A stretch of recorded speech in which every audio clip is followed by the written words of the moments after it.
Hello everyone and welcome to Ashley Plans and Saves. I'm Ashley and today I'm going to go over with you my week 3 April budget or my check 2 budget and sort of see how things are going so far. So I did get paid yesterday on the 18th. That's my normal paycheck, and then the after school income was the same as it was in the previous 2 weeks, so that was $288.56. And that pretty much rounds out all the income I expect to get for April. So right now I'm at $3,554.26 for April's income, which perfectly fine by me. Before I move on, I don't want to forget this. With after school, there's actually a couple of changes that are happening. My school was planning to cancel it, but the people that run it decided to continue it. But because my school's not paying me and instead the after school program will be paying me now, there's going to be a change in my pay rate. And then also, since I'm not getting paid through my normal paycheck, it'll be a separate pay stub, meaning like taxes will be taken out separately, and like my 401k won't be taken out from there, stuff like that. The actual amount that I get for each paycheck will be more than what I currently get now, even though the pay rate is less, largely because it's not being taxed at a higher rate and it's not having my 401k like percentage come out of it. I sort of like estimated what that would look like, and I guess I'll bring that up towards the end of the video. I have like a little spreadsheet that I created because I'm like slightly crazy. I'm not crazy. I'm just very particular. I like to see how things will work out for me, and when they told me all this, I was like, but what? How could I still save money for moving and whatever? I'll show you guys that at the end because I had fun on Thursday afternoon, yesterday, sort of like tweaking things around. Anyway, for now, this is the way things look in April. Yeah, savings, everything looks normal. This moving sinking fund, this $577.12 is the exact amount that I got from my after school, so everything looks good here. Down in spending, yikes. I'm gonna skip spending for a second. Go down to housing. Still have my money set aside for my rent. I'll make that payment probably like the 29th of April. Internet I paid, and electricity I did pay. Subscriptions, no subscriptions have come out yet, but the money is still set aside for them. And rollover, I'm at 0 right now, even though there's a couple dollars left in the budget.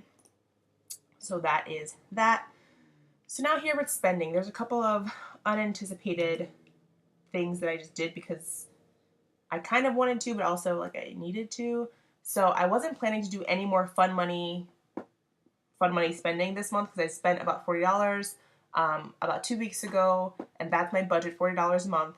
However, I had some things on Amazon that I wanted to buy, so I bought them. There's literally no other way to explain that. It was about $32. Maybe I wrote that. Yeah. I bought a new puzzle to work on over this break. I'm on spring break right now from work.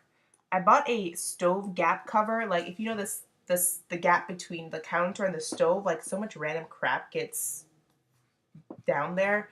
So I finally bought a gap, like a cover that covers that gap, so like I'm not spilling milk down the side of my oven like I did 2 weeks ago.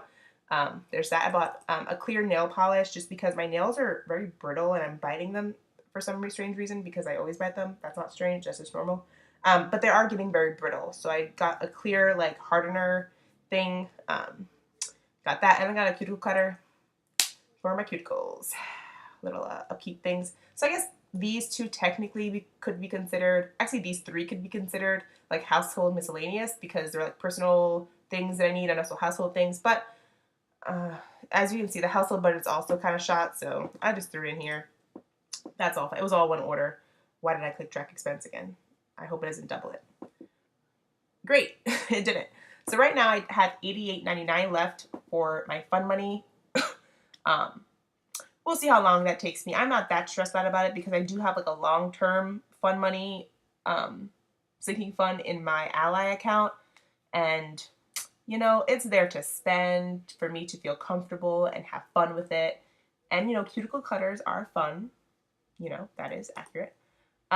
Anyway, here in my, I'm going up backwards for some reason. Here in my household miscellaneous, yeah, this is way over budget. So technically I had $10 to spend this week. And I spent 15 cents at Torrid, which is like a plus size store. I don't necessarily buy clothes from there anymore because I kind of like sized out of it. But I did have a $10 like reward thing, so I wanted to spend that before it expired. And I ended up buying some rings. It was on clearance for like $10 and like 15 cents apparently, and so I only had to pay 15 cents. But they're too big. I got them too big. I just had to guess my size, and since they're on clearance, I can't return them. But I guessed wrong, and yeah, they're like 2 sizes too big. So I just left. I just have them now. But they're really cute, kind of. I don't know. I don't really wear jewelry, but I decided like, hey, Ashley, rings are really casual. I don't know, whatever. Anyway, it's 15 cents. That's not a problem. But today, the problem was Walmart. I went back to Queens to go like a doctor and dentist appointment. My first day off on break, I decided to like load up and get all my appointments in and out. I stopped by Walmart because it's right there to get some like householdy things. Like I bought some face lotion. I bought some like feminine hygiene products sort of things. I always stocked up on a lot of it because it's cheaper at Walmart, and I don't really plan to go back there until like 6 more months when I go back to my dentist. And also I bought some Reese's cups, which is not household, but it is miscellaneous. And there's one more. Oh, I bought some new or some more Ziploc baggies, some freezer bags, like the quart size ones. I put a lot of like extra food in there in the freezer, or like when I like make my sausage or meats ahead of time, and I can freeze them. So I just bought a new pack of that. And it was expensive. Oh my god. I thought it was like $15. No. I forget how expensive lotion and pads are. Yeah, $38.02. And yeah, anyway. Eating out, I think it was like what, $3, yeah. I spent $7 at Walgreens yesterday buying some chips and some soda for my after school kids as like a little like chip and soda party before break, whatever. I almost didn't buy it for them because they were very rude, but I did buy it for them, and I immediately regretted giving it to them because, oh my god, whatever. And then at Target today, on my way back to my parents' house, I was gonna wait a couple hours to meet up with my mom because she had an appointment, and I bought a couple of yogurts, well, a pack of 4 yogurts to eat, and I ate 2 of them, and I left the other 2 for her, so she could eat something before she went out with me, and tasty stuff. But yeah, that was $3.29. So that's that. Groceries. I filmed my grocery haul video, and it's gonna go up maybe tomorrow. But I spent $65.16 at Trader Joe's, which is a lot. I don't know what. Actually, I do know what it is. I'm buying a lot of like snacky and like specialty sort of things, because I'm very bougie. But as you will see in a minute when I look at my Excel sheet, I cannot be bougie when I go shopping next week for groceries because I don't have $65 to spend. But yeah, that's where this is right now. And even though this seems like, oh no, you're way over budget, when I actually look in my Excel sheet here and I, put in all the numbers, and I put in that I didn't anticipate taking from the sinking funds, but I did take out some money. The same, bills that I said came out have come out. I had the groceries there, I had the eating out, the like personal, actually the household stuff, whatever. When all that stuff is taken into account, as well as the transfer I made from my checking to my personal savings account to round off all my sinking funds, I have $117.74 left as part of my budget, which is accurate when I look into my account, because on the 18th yesterday I had $1491.34, and when I subtracted all of these different things, so the Con Ed payment, the portion of my rent, the Roth IRA, the transfer to my savings, the Torrid purchase, the groceries, the Walgreens purchase, the Target yogurt purchase, and then today's Walgreens purchase, I have $117.74 left in my account. So that means that I have $117 to pay for groceries, and then these 3 bills. These 3 bills are $62, or about $63. So I only have about $53 or $54 for groceries next week to make sure I'm not overspending what's in my account. So I'm gonna have to tweak around my my meal plan for next week as I'm making it, to make sure that I'm using what I already have, and not, making any meals that I have to buy a bunch of ingredients for it. So I'm gonna have to play around with it to keep it at about $50 to $53 to $54. Um, but yeah, it's not too bad, but it's not the greatest. But yeah, that is where things stand right now in April. Oh, I'm not crazy. I did say I was gonna mention this. So this is the sheet that I keep track of the hours and the wages that I make through after school, so I can just get a sense of how much I'll have in my moving sinking fund by the end of the school year. And there are really three major changes to what and how I'm being paid that sort of I had to take a step back and refigure some numbers out here. But I wanted to explain it because, starting in the middle of May, it'll seem like the money I'm making through after school is increasing, or like I'm working more hours or whatever, but that's not true. And in fact, it'll probably have like minor ramifications when it comes for tax season in 2019. So I thought I would mention it now, because I just learned about it this week and I just like put these numbers together this week.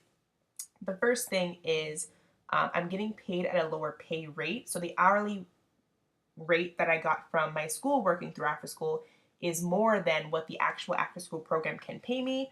So now that they'll be paying me, they asked if it was okay if we decreased the wage. I honestly didn't care either way. I'm happy to be earning, a side hustle money. I'm happy to continue working with the students I'm working with. I wasn't going to say, no, I need more. Like, that's not going to happen. So I was like, yeah, that's fine. But I am getting paid at a lower pay rate. So that sort of changes the numbers around a little bit.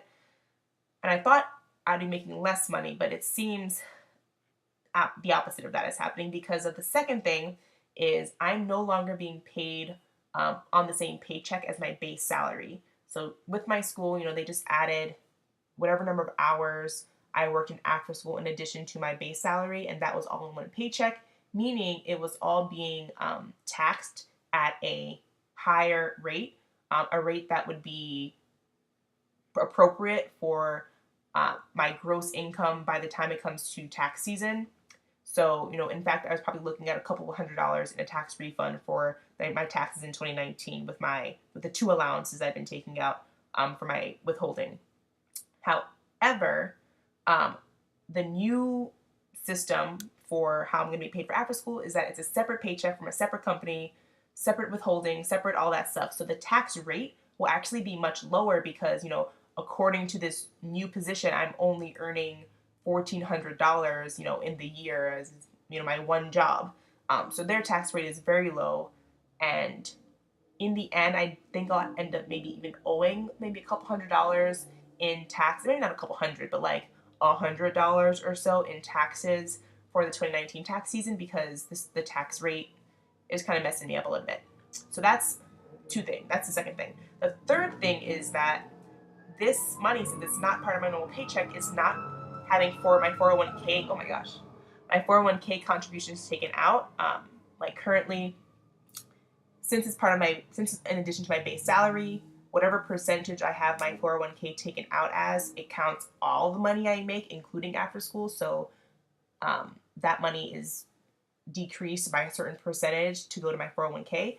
Since it's a separate paycheck and a separate system, I'm not obviously going to have 401k taken out of this. So in combination, those two last things, the fact that the federal withholding is like lower and there's no 401k being taken out, it actually seems like I'm making more money. So for example, in this section here, from March 17th to March 30th, I worked 18 hours and I earned about $287 after taxes and after 401k contributions. However, for my next paycheck with this new system, for another 2-week period, I'll work another 18 hours, and instead I'll probably get about $370 in as a check, and it seems like more. It seems like more. It's a nice number to see. However, like I said, eventually I probably will have to pay a little bit more taxes on that at the end of the year, and obviously that money is not going to be going to my 401k contribution. All in all, I don't know how much it would be, but it's nominal, I guess. I don't really know what to say. But yeah, I just wanted to mention that. Like I said, I'm not too worried about the number in this box, the total amount I will have estimated to have earned for my moving sinking fund by the end of the year, $3,400 seems like a gross overestimation of how much I'll need. In fact, when I sort of like, plan some things out, and I actually did plan some things out, like with numbers and like ideas and listing things that I will need for the move at the end of the year, I think I'll only need maybe half of this, about $1,700, if not less. So whatever taxes I may have to pay for the 2019 tax season, it'll come out of this sinking fund. And then once tax season is over, once I've moved, at the end of this year, whatever money's left over, I guess I'll decide what to do with that then. Jesus, I can't make this any shorter. This is like the third time I filmed this, hoping that it would be a little bit shorter, but I talk so much and I can't stop. So yeah, I'll try and stop now. If you've enjoyed this video, please give it a like. I would really appreciate it. If you would like to see me continue to plan and save my way through 2019, please consider subscribing. I would really appreciate that as well. Otherwise, everyone, I'll catch you next week for probably my entire like budget review. I'll probably do it next Friday or next Saturday, just so I have like all my spending done. It'll be the April budget review, even though it'll technically be like the middle of my week 4. That's fine with me. I will see you guys then. Have a good night, everyone. Goodbye.